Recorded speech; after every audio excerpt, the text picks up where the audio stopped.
Bonjour à tous, on se retrouve aujourd'hui pour un WOD en 6 tours avec 1 minute de maximum effort sur 4 éléments.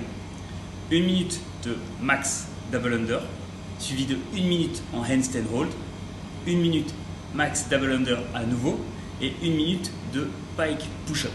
Vous l'aurez compris, ce WOD va être extrêmement exigeant sur vos épaules puisqu'elles vont être engagées sur tous les mouvements. Voyez le handstand hold comme une pré-fatigue à vos pike push-up sans perdre évidemment votre midline. Et voyez les double under comme un challenge au niveau du relâchement de vos épaules malgré la fatigue. Si vous n'avez pas de corde à sauter chez vous, vous pourrez très bien faire le saut en pingouin double tap ou alors des jumping jacks. On voit les mouvements maintenant. Sur les double under, essayez de sauter et de réaliser votre double saut en conservant les coudes proches du corps et les mains bien devant vous pour que vous puissiez les voir. Le plus vous allez éloigner les mains ou les coudes, le plus la trajectoire de votre corde va changer. Sur le handstand, nous chercherons à nous grandir le plus possible et chercher l'alignement parfait entre vos poignets, vos hanches et vos pieds. Sur ce handstand, essayez de conserver les fessiers serrés, les abdos bien engagés en repoussant continuellement le sol, ainsi que les pieds serrés qui s'élèvent le plus possible vers le plafond.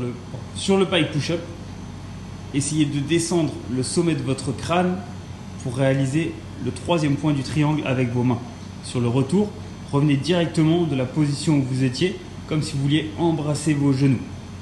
Conservez les abdos engagés et repoussez continuellement le sol à la fin de l'extension. Sur la descente, essayez de conserver les épaules loin des oreilles.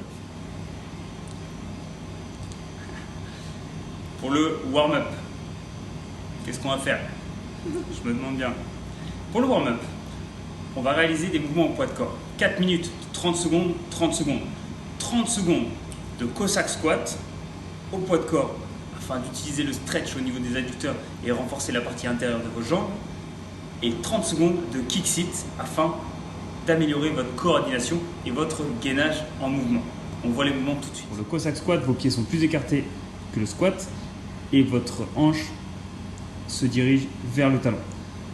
Essayez de rester le plus droit possible au niveau du haut du corps avec les bras tendus devant vous.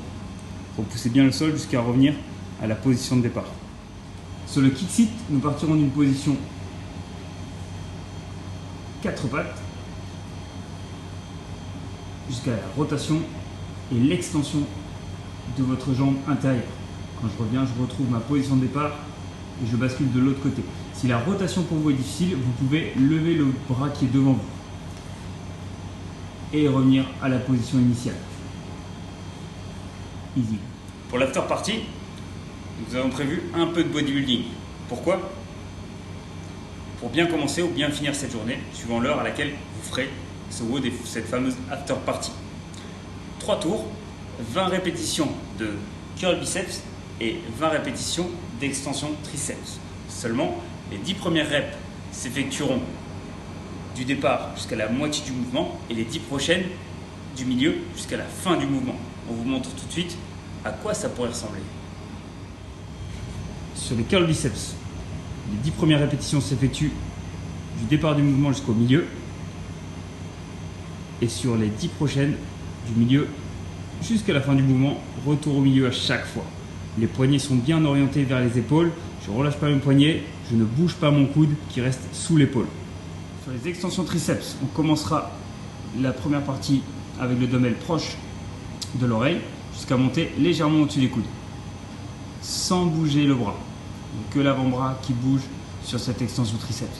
10 répétitions et ensuite 10 répétitions de la position au-dessus des coudes jusqu'à l'extension totale. Au-dessus des coudes jusqu'à l'extension totale.